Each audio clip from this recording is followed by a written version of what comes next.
All right, let's run through the solutions for the Module 9 test review, starting with the top questions where we'll need to rationalize the denominator. I think it'll be a good idea to go ahead and put our perfect squares down at the top of the paper so we have something to look at on test day. So 1 squared is 1, we won't use that one though, 2 squared, 3 squared, 4 squared, and so on. I'll just list these up through 100. Not to say that we won't need to go higher, but this will at least get us going. Okay, these are our perfect squares. So the first thing you should try and do is see if the number's on the list, but 45 is not one of my perfect squares. I want to find the largest number that 45 is divisible by. Hopefully you know that 9 is a factor of 45, but if not, you would start, like in theory, what you're doing, a number has to be smaller than 45 if it's going to divide into it. 36 is way too close, and you can see that it doesn't go in evenly. We're looking for whole number factors here. 45 divided by 25, no. 45 divided by 16, no. But 45 divided by 9, of course, works. We'll have 9 times 5. So that's our first step. We're going to write it as the square root of 9 times 5. We have not changed the value of this number. This is still the square root of 45. And then I did that for a reason. 9's a perfect square. So I'm basically just taking the square root of 9 now. The square root of 9 is exactly 3. So the square root of 9 is equal to 3. But if I try to take the square root of 5, I can't. So the 5 stays underneath, and 5 is not divisible by any number on the list, so this is completely simplified. When we have two radicals, it's a good idea if you're multiplying to just combine them first. So this is going to become the square root of 50, and then we can try and break that down. Notice 50 is not on the list. I could go through that same process again, but hopefully you know it's divisible by 25. So we can write that as the square root of 25 times 2. Notice that's still 50. And then I'll take the square root of that perfect square. The square root of 25, what number times itself gives you 25 is 5. And we end up with 5 times the square root of 2. In number 3, we're going to do the same thing, or part C. I'm going to multiply these two numbers together. I'm going to multiply these constant coefficients. 2 times 3 is 6. And I'll multiply the two square roots. The square root of 5 times the square root of 5 becomes the square root of 5 times 5, or 25. But that is on the list. That number is a perfect square. And again, I hope we've done enough of those that you just recognize that. So this is just 6 times 5, or 30. The square root of 252. Now we certainly have a number that isn't on the list. I could keep going. 11 squared is 121, 12 squared is 144, and so on. But let's just try something here for a second. I'm just going to try 4. 52 is divisible by 4, so is 252. Now, I want you to notice that I have 63 left over, and hopefully you recognize that 63 is divisible by 9, which is a number on the list. So I just did 4, and it's still divisible by 9. Well, 4 times 9 is 36. So that means that 252 is divisible by 36. 36 times 7. So we're going to write this as the square root of 36 times 7. That's still 252. And then the square root of 36 is just 6 times the square root of 7. And this last one, we have to do a process called, we need to rationalize the denominator. And all that means is we're gonna make the denominator no longer have a square root down there. So we can do that by multiplying by 1, only I'm gonna write 1 as the square root of 2 over the square root of 2. In the numerator, when I multiply those, I can multiply them, but I can't combine them. So that's going to be 7 times the square root of 2. And in the denominator, square root of 2 times the square root of 2 is the square root of 4, or just 2. When you multiply the same radicals, you just get that number. 7 is not divisible by 2, so I can just leave my answer as that improper fraction. All right, we're going to write our answers in simplest radical form here. And you can see that these are right triangles where we're missing one of the 3 sides. In every single case, we'll be able to use the Pythagorean theorem for these because we have 2 out of 3 sides. You can always use the Pythagorean theorem in that case. So this is the hypotenuse. So it's the leg squared plus the other leg squared equals the hypotenuse squared. X squared plus 64, 12 times 12 is 144. We want to get x by itself, so x squared is equal to 80. And now, in order to undo that squaring, I'm going to take the square roots of both sides. 80 is not on the list, but it's divisible by a number on the list. 80 is clearly divisible by 4, but it's also divisible by 16. 80 divided by 16 is going to leave us with 5. So we're going to write this as the square root of 16 times 5, and then I will take the square root of my perfect square, and so I get that x is equal to 4 times the square root of 5.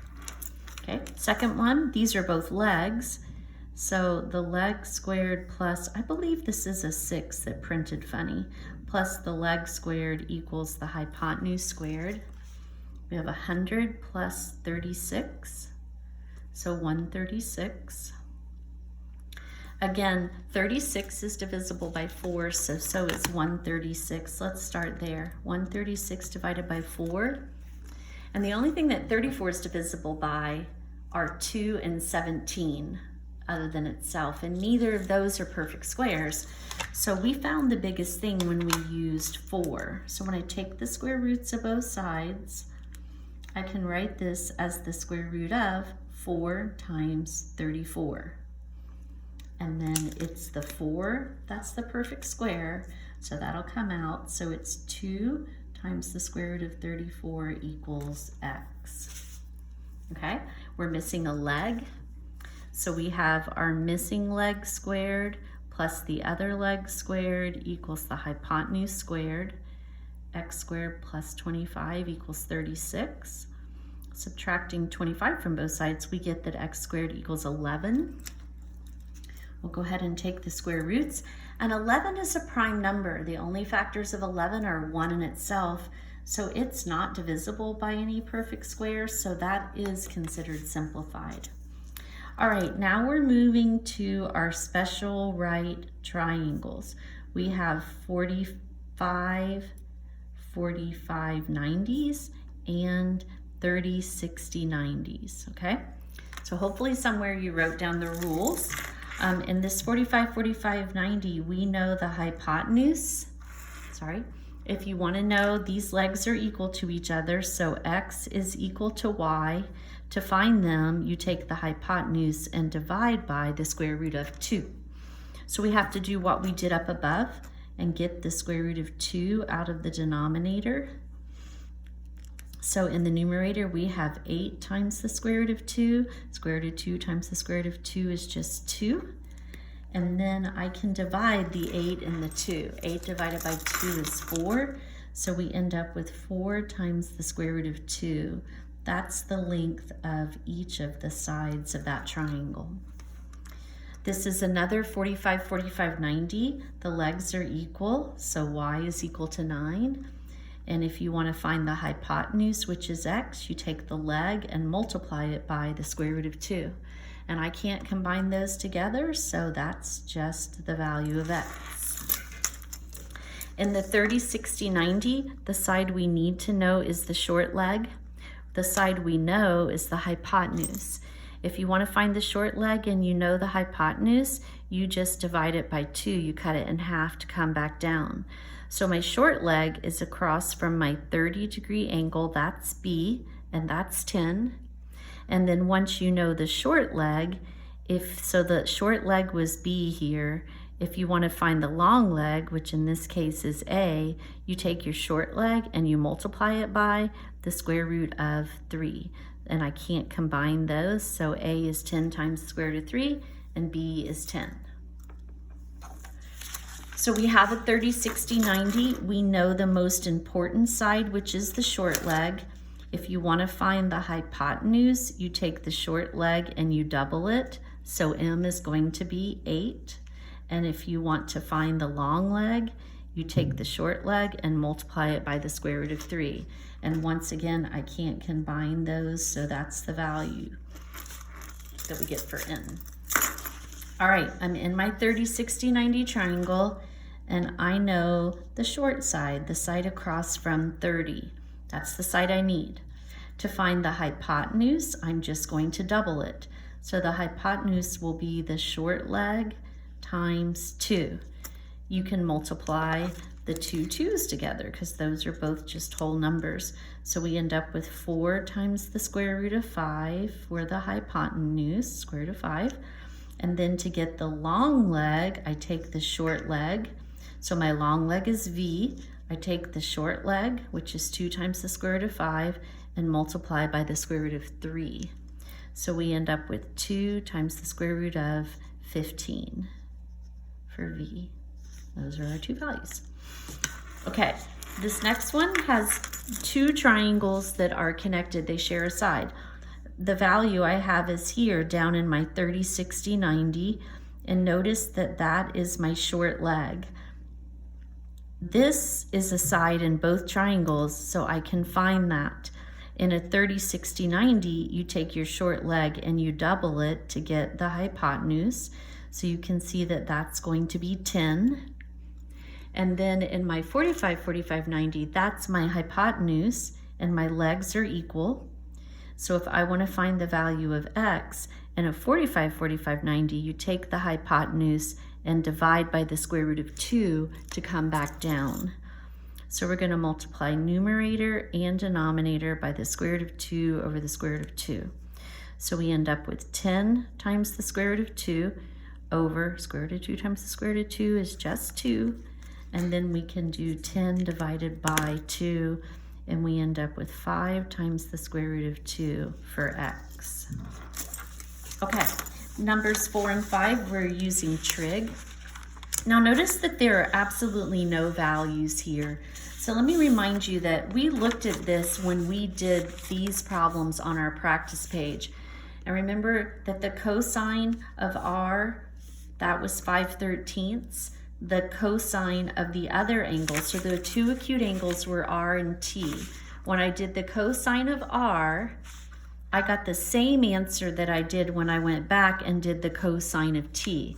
The sine of R is equal to the cosine of T.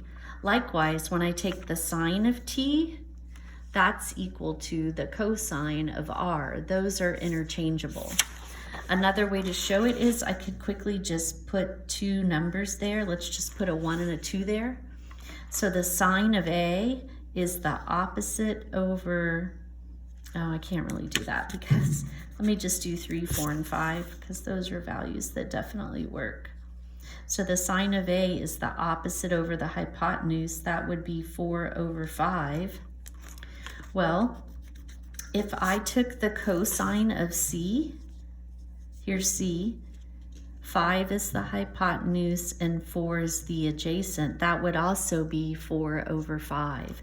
So the sine of A is equal to the cosine of the other acute angle, and the sine of C would equal the cosine of A. Just flip out those acute angles. Those will always be equal to one another. All right, let's find the ratios here. We'll simplify if we can.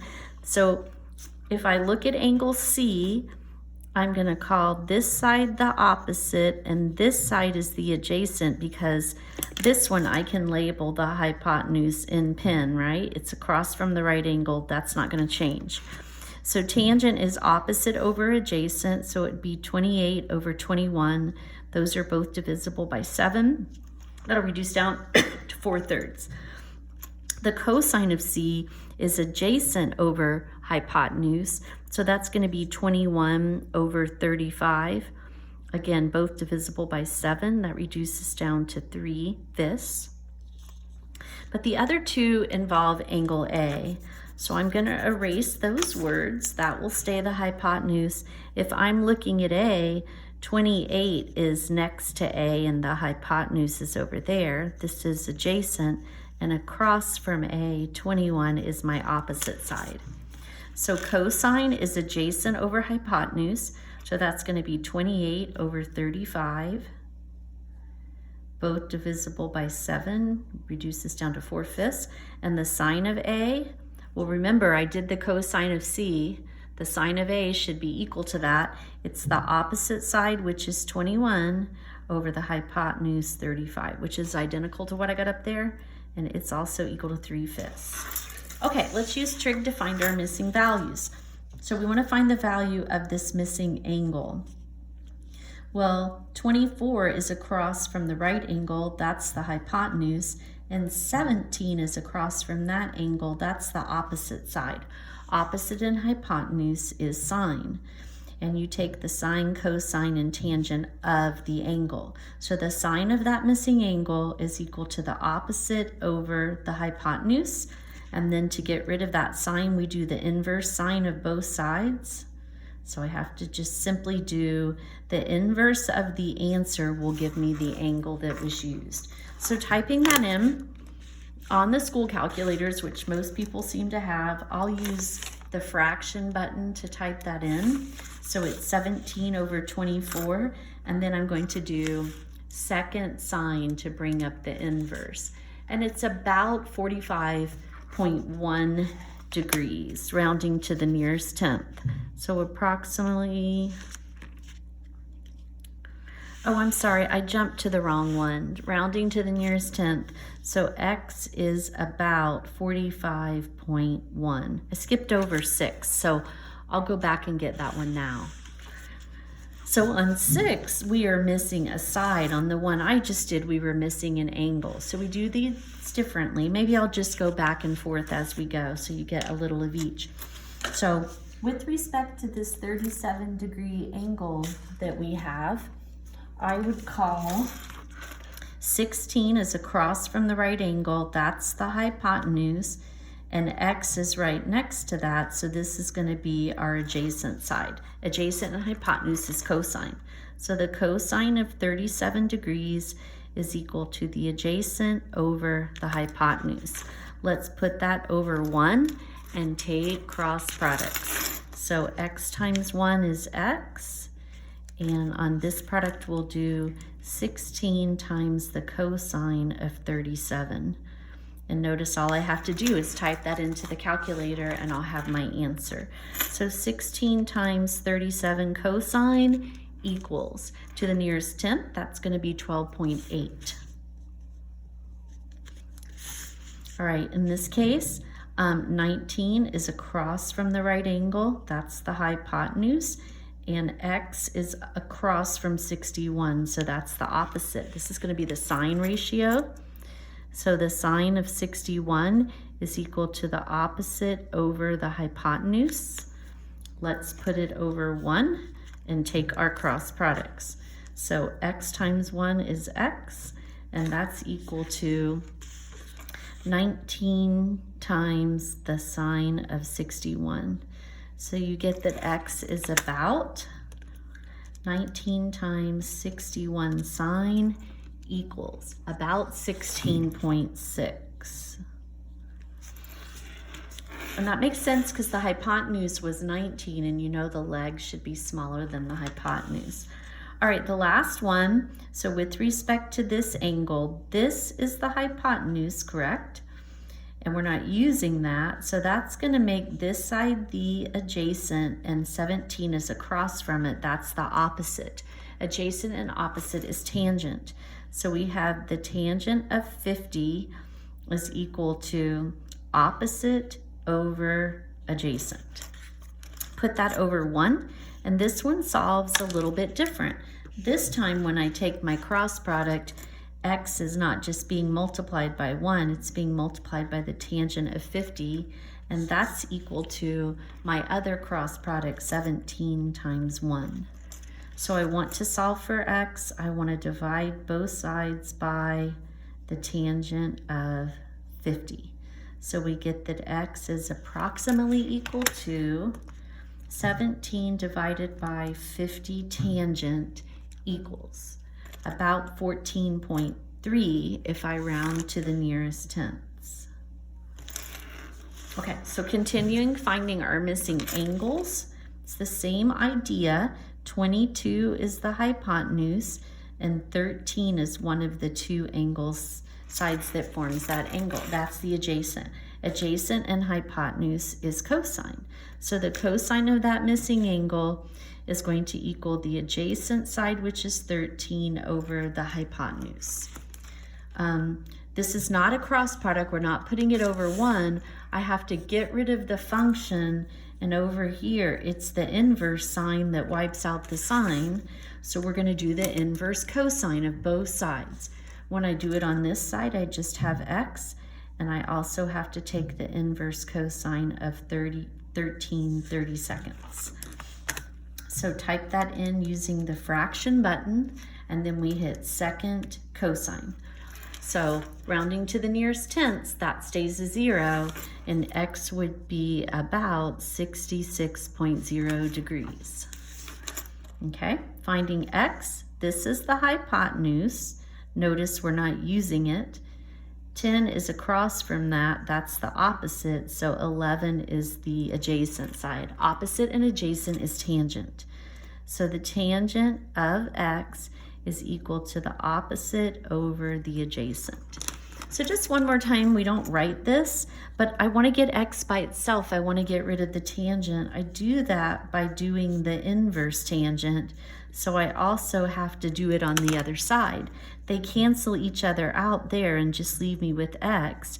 So x is equal to the inverse tangent of 10/11. So let's go ahead and type that in. So we have the fraction 10/11, and we want to do the inverse tangent of that. So we end up with 42.3 degrees. All right, a 14-foot ladder is used to scale a 13-foot wall. So the wall is 13 feet. There's a ladder leaning against it that's 14 feet. At what angle of elevation must the ladder be placed? So elevation is from the horizontal line going up to the top. So this is our angle. That's what we're looking for in order for the ladder to reach the top of the wall. And we know the wall is built well. So what do we have? 14 is the hypotenuse and 13 is across from that angle. It's the opposite. Opposite and hypotenuse is sine. So the sine of x is equal to the opposite over the hypotenuse. Once again, I'm solving for an angle. When I do that, it's the inverse trig function. So the inverse sine of the 13/14. 13/14 as a fraction, second sine. That angle is about 68.2. A plane is flying at an altitude of, here's my plane up in the air, an altitude of 17,000 feet. So this distance is 17,000 above the ground down here. The angle of depression from the plane to the airport, so here's the airport, is 21 degrees. Okay, so remember, the angle of depression is coming off of the horizontal line of sight looking down. The angle of depression is 21 degrees from that plane down to the ground. What's the distance between the plane and the airport to the nearest tenth of a foot? So I'm looking for this, the hypotenuse. I know this leg. So remember that this horizontal line of sight is running parallel to the ground down here. And this angle is an alternate interior with that one. So this is also 22 degrees. So what we have is a triangle where we're trying to find the hypotenuse, and we know the side opposite. That's going to be the sine ratio. So let me see if I can squeeze this in. The sine of the angle of 22 degrees is equal to the opposite, which is 17,000 over the hypotenuse. Put that over 1 and take cross products. So the sine of 22 times x times the sine of 22 is equal to, the other product is 17,000 times 1, or just 17,000. So to get x alone, we're going to want to just divide away the sine of 22. So x is about, it should be more than 17,000 because the hypotenuse is longer. 17,000 divided by 22 sine equals, and we get a lot bigger, right? 45,380.9 if we're going to the nearest tenth. 45,380.9 is the distance currently between the plane and the airport.